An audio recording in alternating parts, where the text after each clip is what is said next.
Alrighty. I'll give this just a couple minutes, see if anybody wants to tune in. Back out in the workshop instead of doing it from the office today. So when we're done this, I've got some computers to build, like this one. But yeah, we're going to start soon. Got a monitor back there that I'm eventually going to set up to sort of display an image in the back for when we're streaming from here. So we've read the book of Luke. We've read the book of Acts up to chapter 21. And today we're going to read 22 to 25. I thought we'd be able to finish today because I thought Acts had the same number of chapters that Luke does. Luke has 24 chapters, but Acts has more. It actually has 28. So we'll break this up over 2 different times, and we'll go from there. So if you did tune in yesterday live, I actually worked out a way to stream from my main computer. So with the main job that I do with Youth of the Mission, I do a lot of streaming and video production, audio production and stuff. So we streamed a live news program yesterday, and that went, tried to do that live. I guess you can't save it if you use external software for streaming. So I wasn't able to save yesterday's stream, but it was a good learning experience. It is on YouTube and wyompodcast.com. The whole news production is there, including the edited audio and video from the live stream. But yeah, today we will read Acts 22 to Acts 25. And then, yeah, we'll go from there. So, Acts 22. Brothers and fathers, hear the defense that I now make before you. Let's see where we were at. So this is Paul. So Paul was speaking to the people. That's right, because he just been brought up the steps, and he asked if he would be allowed to speak. And they did give him permission. And so here he is standing up at the top of the steps, speaking to the people who are there gathered. So that's where we're at. Brothers and fathers, hear the defense that I now make before you. And when they heard that he was addressing them in the Hebrew language, they became even more quiet. And he said, I am a Jew, born in Tarsus in Cilicia, but brought up in the city, educated at the feet of Gamaliel, according to the strict manner of the law of our fathers, being zealous for God, as all of you are this day. I persecuted this way to the death, binding and delivering to prison both men and women, as the high priest and the whole council of elders can bear me witness. From then I received letters to the brothers, and I journeyed towards Damascus, to take those also who were there, and bring them in bonds to Jerusalem to be punished. As I was on my way and drew near to Damascus, about noon a great light from heaven suddenly shone around me. And I fell to the ground and heard a voice saying to me, Saul, Saul, why are you persecuting me? And I answered, Who are you, Lord? And he said to me, I am Jesus of Nazareth, whom you are persecuting.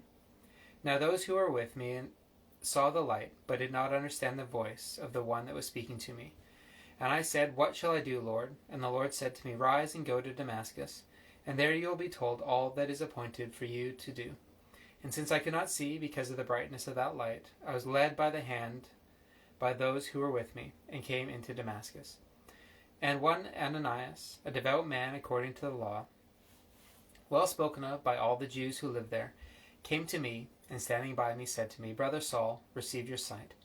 And at that very hour I received my sight, and I saw him. And he said, The God of our fathers appointed you to know his will, to see the righteous one, and to hear a voice from his mouth. For you will be a witness for him to every one of what you have seen and heard. And now, why do you wait? Rise and be baptized and wash away your sins, calling on his name. When I had returned to Jerusalem and was praying in the temple, I fell into a trance and saw him saying to me, Make haste and get out of Jerusalem quickly, because they will not accept your testimony about me. And I said, Lord, they themselves know that in one synagogue after another I imprisoned and beat those who believed in you. And when the blood of Stephen your witness was being shed, I myself was standing by, and approving and watching over the garments of those who killed him. And he said to me, Go, for I will send you far away to the Gentiles. Up to this word they listened to him. Then they raised their voices and said, Away with such a fellow from the earth, for he should not be allowed to live. And as they were shouting and throwing off their cloaks and flinging dust into the air, the tribune ordered him to be brought into the barracks, saying that he should be examined by flogging, to find out why they were shouting against him like this. And when they had stretched him out for the whips, Paul said to the centurion who was standing, Is it lawful for you to flog a man who is a Roman citizen and uncondemned? When the centurion heard this, he went to the tribune and said to him, What are you about to do? For this man is a Roman citizen. So the tribune came and said to him, Tell me, are you a Roman citizen? And he said, Yes. The tribune answered, I bought this citizenship for a large sum, Paul said, but I am a citizen by birth. So those who were about to examine him withdrew from him immediately, and the tribune also was afraid, for he realized that Paul was a Roman citizen and that he had bound him. But on the next day, desiring to know the real reason why he was being accused by the Jews, he unbound him and commanded the chief priest and all the council to meet, and he brought Paul down and set him before him. That was Acts 22. So, hello to those of you who have joined. It's good to see you. Now, Acts 23. And looking intently at the council, Paul said, Brothers, I have lived my day before God in all good conscience up to this day.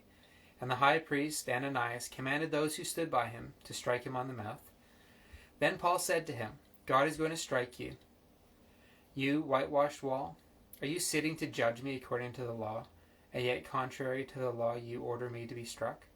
Those who stood by said, Would you revile God's high priest? And Paul said, I did not know, brothers, that he was the high priest, for it is written, You shall not speak evil of a ruler of your people.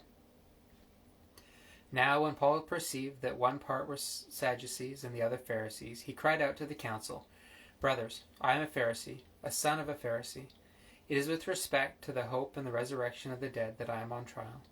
And when he had said this, a dissension arose between the Pharisees and the Sadducees, and the assembly was divided.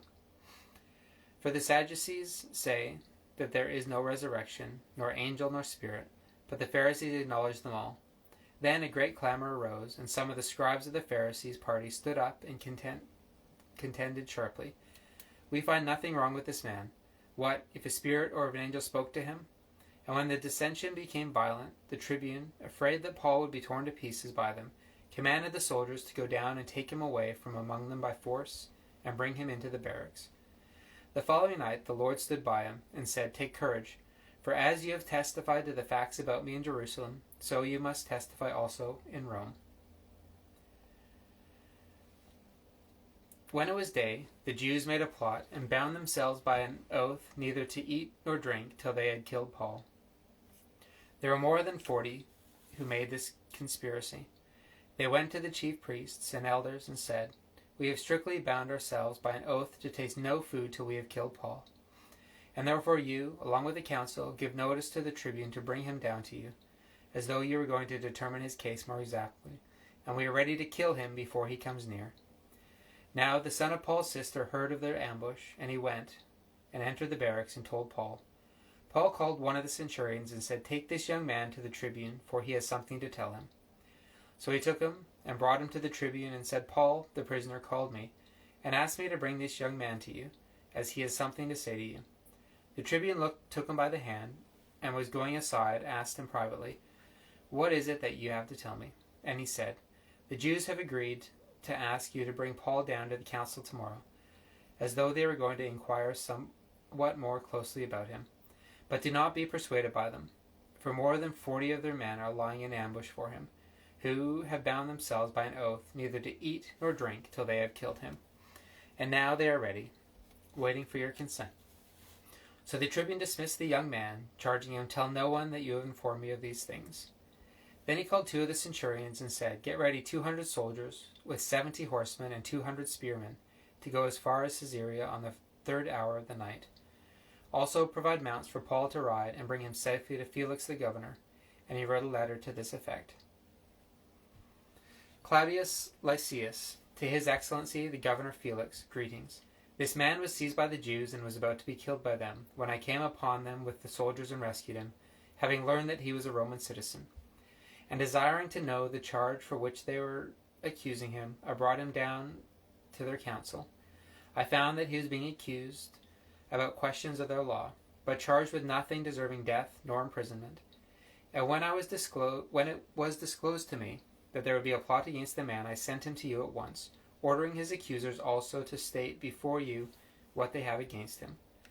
So the soldiers, according to their instructions, took Paul and brought him by night to Antipatris. And on the next day they returned to the barracks, letting the horsemen go on with him. When they had come to Caesarea and delivered the letter to the governor, they presented Paul also before him. On reading the letter, he asked what province he was from. Now when he learned that he was from Cilicia, he said, I will give you a hearing when your accusers arrive. And he commanded him to be guarded in Herod's praetorium. That's pretty nuts. It's crazy how God allowed the Romans to be there to protect Paul. Alright, Acts 24. And after 5 days the high priest Ananias came down with some elders and a spokesman, one Tertullus. They laid before the governor their case against Paul, and when he had been summoned, Tertullus began to accuse him, saying, Since through you we enjoy much peace, and since by your foresight, most excellent Felix, reforms are being made for this nation, in every way and everywhere we accept this with all gratitude. But to detain you no further, I beg you in your kindness to hear us briefly. For we have found this man a plague, one who stirs up riots among all the Jews throughout the world, and is a ringleader of the sect of the Nazarenes. He even tried to profane the temple, but we seized him. By examining him yourself, you will be able to find out from him about everything of which we accused him. The Jews also joined in the charge, affirming that all these things were so. And when the governor had nodded to him to speak, Paul replied, Knowing that for many years you have been judge over this nation, I cheerfully make my defense. You can verify that it is not more than 12 days since I went up to worship in Jerusalem, and they did not find me disputing with anyone or stirring up a crowd, either in the temple, or in the synagogues, or in the city. Neither can they prove to you what they now bring up against me. But this I confess to you, that according to the way, which they call a sect, I worship the God of our fathers, believing everything laid down by the law and written in the prophets. Having a hope in God, which these men themselves accept, that there will be a resurrection of both the just and the unjust. So I always take pains to have a clear conscience towards both God and man. Now, after several years, I came to bring alms to my nation and to present offerings. While I was doing this, they found me purified in the temple, without any crowd or tumult. But some Jews from Asia, they ought to be here before you, and to make an accusation, should they have anything against me. Or else let these men themselves say that wrongdoing they found when I stood before the council, other than this one thing, that I cried out while standing among them. It is with respect to the resurrection of the dead that I am on trial before you this day. But Felix, having a rather accurate knowledge of the way, put them off, saying, When Lysias the tribune comes down, I will decide your case. Then he gave orders to the centurion that he should be kept in custody, but have some liberty, and that none of his friends should be prevented from attending to his needs. After some days, Felix came with his wife, Drusilla, who was Jewish, and he sent for Paul and heard him speak about faith in Christ Jesus. And as he reasoned about righteousness and self-control and the coming judgment, Felix was alarmed and said, Go away for the present. When I get an opportunity, I will summon you. At the same time, he hoped that money would be given him by Paul, so he sent for him often and conversed with him. When 2 years had elapsed, Felix was succeeded by Porcius Festus, and desiring to do the Jews a favor, Felix left Paul in prison. The time frames are, I think, some of the things that kind of surprise me. Because we're still going in the same book of Acts, but already we've had Paul away for a year at one point learning, and then here he's been in prison for 2 years. And also during that time, we've seen many of the apostles martyred for their faith. So, all right. So, Acts 25. Now 3 days after Festus had arrived in the province, he went up to Jerusalem from Caesarea. And the chief priests and the principal men of the Jews laid out their case against Paul, and they urged him, asking as a favor against Paul that he summon him to Jerusalem, because they were planning an ambush to kill him on the way. Festus replied that Paul was being kept at Caesarea, and that he himself intended to go there shortly. So he said, "Let the men of authority among you go down with me, and if there is anything wrong about the man, let them bring charges against him." After he stayed among them not more than 8 or 10 days, he went down to Caesarea. And the next day he took his seat on the tribunal and ordered Paul to be brought. When they had arrived, the Jews who had come down from Jerusalem stood around him, bringing many and serious charges against him that they could not prove. Paul argued in his defense, "Neither against the law of the Jews, nor against the temple, nor against Caesar have I committed any offense." But Festus, wishing to do the Jews a favor, said to Paul, "Do you wish to go up to Jerusalem and there be tried on these charges before me?" But Paul said, "I am standing before Caesar's tribunal, where I ought to be tried. To the Jews I have done no wrong, as you yourself know very well. If, then, I am a wrongdoer, and have committed anything for which I deserve to die, I do not seek to escape death. But if there is nothing to their charges against me, no one can give me up to them. I appeal to Caesar." Then Festus, when he had conferred with his council, answered, "To Caesar you have appealed, to Caesar you shall go." Now when some days had passed, Agrippa the king and Bernice arrived in Caesarea and greeted Festus. And as they stayed there many days, Festus laid Paul's case before the king, saying, "There is a man left prisoner by Felix, and when I was in Jerusalem, the chief priests and the elders of the Jews laid out their case against him, asking for a sentence of condemnation against him. I answered them that it was not the custom of the Romans to give up anyone before the accused met the accusers face to face, and had opportunity to make his defense concerning the charge laid against him. So when they came together here, I made no delay, but on the next day took my seat on the tribunal and ordered the man to be brought. When the accusers stood up, they brought no charge in his case of such evils as I supposed.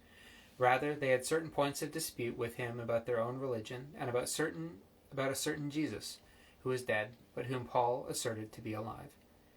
Being at a loss how to investigate these questions, I asked whether he wanted to go to Jerusalem and be tried there regarding them. But when Paul had appealed to be kept in custody for the decision of the emperor, I ordered him to be held until I could send him to Caesar. When Agrippa said to Festus, "I would like to hear the man myself." "Tomorrow," he said, "you will hear him." So, on the next day, Agrippa and Bernice came with great pomp, and they entered the audience hall with the military tribunes and the prominent men of the city. Then, at the command of Festus, Paul was brought in, and Festus said, "King Agrippa, and all who are present with us, you see this man about whom the whole Jewish people petitioned me, both in Jerusalem and here, shouting that he ought not to live any longer. But I found that he had done nothing deserving death, and as he himself appealed to the emperor, I decided to go ahead and send him. But I have nothing definite to write to my lord about him. Therefore I brought him before you all, and especially before you, King Agrippa, so that after we have examined him, I may have something to write. For it seems to me unreasonable, in sending a prisoner, not to indicate the charges against him." That is the end of Acts 25. So at that point, Paul had been in that specific prison for already over 2 years, which is kind of nuts.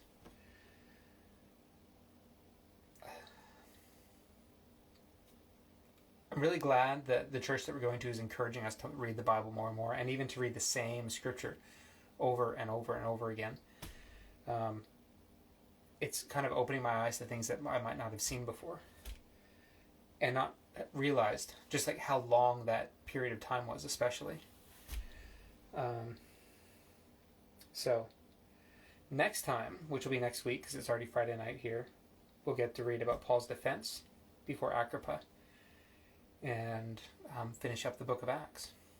So thank you very much for tuning in.